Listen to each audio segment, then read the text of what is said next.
Pararepo meno piti pene toru ahuru ma piti. Ten uo atura I te paur ai te merahi a te atuara. E o ti mai te ia era te iene mo prau, wa haere meira te I o atura o te nā te ripa, e I roto I ayuta. Wa pati ai horei te puhapa e rawei nā oire I wha eta hiara, prau era o te noa ai ana I te harunua. E itea era he te tia te rā e te nā te ripa, e te opuara o ia e aroia Yerutarema. Wa whaawa era o ia I te parau I te huira atira, e te whea aito, e opani I te piha ar a mai o te pape, I rape au mai te oire. E warawe at o mai rahu I rato. E whea ar hei hoi te I putu mai. E wa opani atura rato I te mau pape atoa, e te pape e tae tia nā ropu I te whenuara. E wana oa era. Ia rahi ane ho I te pape ar ohia mai ai e te moat I o aturara. Wa whaitoi horaho I oia, e wa patu whaho I te patu I maru ai rarora. E wa whaati ai te pare nia, e te tei patu e ano rapai au, wa wha eta I horaho I oia ia miro I roto I te oire o tawita. E wa hamani ho I te mai hae, e te paruru e rawerahi. Wa haapao atura o ia I te atira no te tamai in ai te mautaata. E wa haaputu mai rei e ratou I piha I hoi ana, I te are te uputau te oire, e wa parau haamahana atura o ia e ratou na o atura. E wha eta, e ia rahi te itoito, e I hae matau, e I hae tai ai te ar I o atura. E taua whea rahi atoa e pe I anara. E mana rahi hoi tōna to te ati mai a tātou ne. I tō taua whea atoa I ati mai anara. E rimata ata te iana. Ia tātou nei rā o tō tātou atua ia o Yehova. E I tauturu ia tātou e aero I tātou tamai. Ti aturi mai tea era te mota ata I te paraua te ar I o Iutara a he te tia. E muri ai te reira, Wa tono mai ra tēnā te ripa te ar I o atura I te maut ata nona. Area o iai ho e ten uatoa te arora ia ratita. I Yerutarema. I te ar I o Iuta ia he te tia. E ia Iuta atoa rei parhei I Yerutaremara na o atua. Te pramuera te ar I o atura o tēnā te ripa. Te tiaturi na o tou I te aha. I parhei ai o toi roto I te pare I Yerutarema. E ere anei o he te tia te parau I o tau. Nā tō tātou atua na Yehova e whaora ia tātou I te rima o te ar I o atura. Ia pohe o toi te poia e te poiha. E ere anei o tau at atara o he te tia te hopoi e te mo wahi te nāna I te mo whata. E ua parau ia Iuta e ia Yerutarema I te nā or atue. Ho e a o tō whata ia amori a tutu iai I te mea noanoa ini ei hoi te rira. Aita o toi I te rawehia e au e ta umo metua atoa I te tata atoa no te mau whenuara. Te ti ara te mau atua no tau o mau whenuara ia whaura I tō rato whenua I ta urima nei. O vai to te mau atua o tau o mau whenua I pohe I ta umo metuara. I ti ai iana ia whaura I tōna tata I ta urima nei.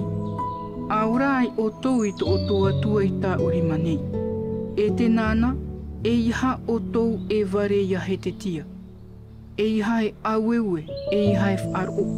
Aita hoi e atua to te mau whenua, e te mau patireia. I ti e ia whaora I tōna tātai tā urima nei, e te rima hoi o tā umo me tuara. E aha e ti ai to o tō atua ia whaora ia o toi tā urima nei. E rahi rua mai raho I tā te mau tawini parau ino I te atua ia Yehova, e tāna tawini hoi ia he te tia. E ua papa iho I o iei te re ta wha ino I te atua o I te raera ia Yehova. I te wha ino ra atu iana, I te na ora atu e, mai te mau atua no te mau whenua ara aure e whaure I tō ratu tātai tā urima nei, e ore atua te atua o he te tia e whaure I tōna tātai tā urima nei. Wapi I hua atura rato I te reo ati Iuta, I te mau tāta o Yerutarema, ini ai te patura. E iha a mata uta ura a, e whaahoaho. Ia pau te oire I rato, Ua whaino atura rato I te atua o Yerutarema. Mai a rato atua I whaino I te mo atua o te whenua I e. Te hamanihi ai te rimata atane.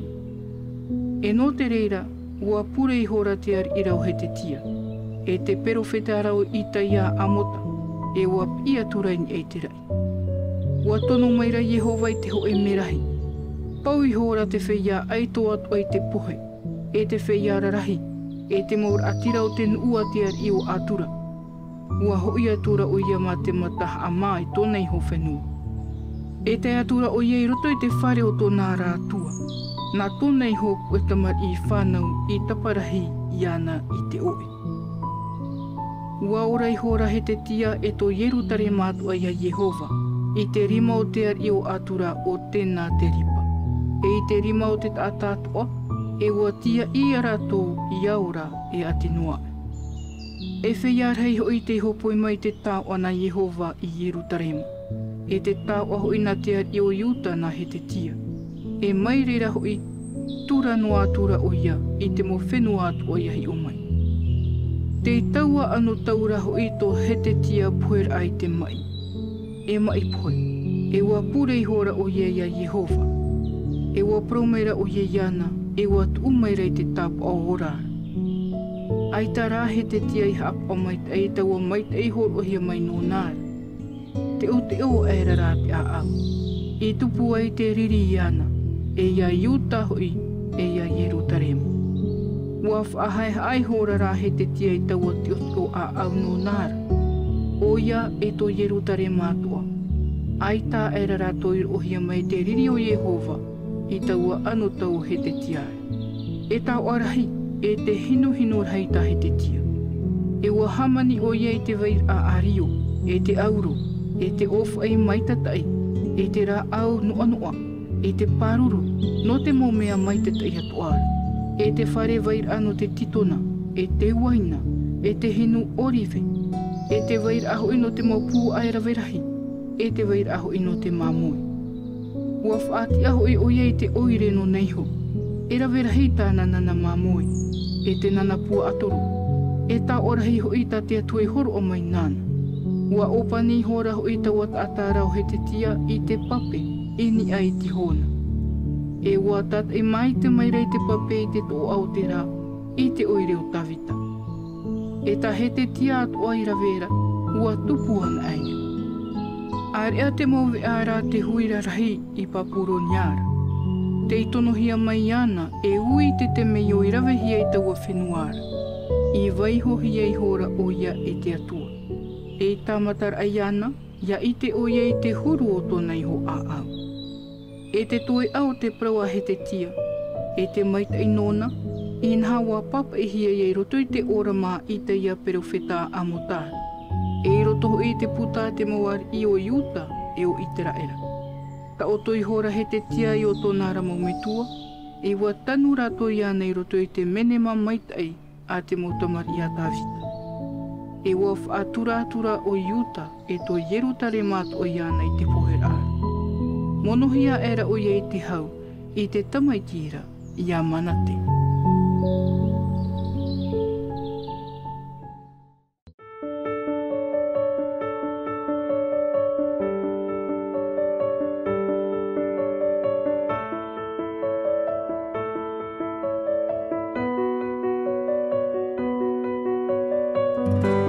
C'était votre lecture quotidienne de la Bible en langue tahitienne proposée par le Centre Média Adventiste, disponible en replay sur cma.adventiste.pf.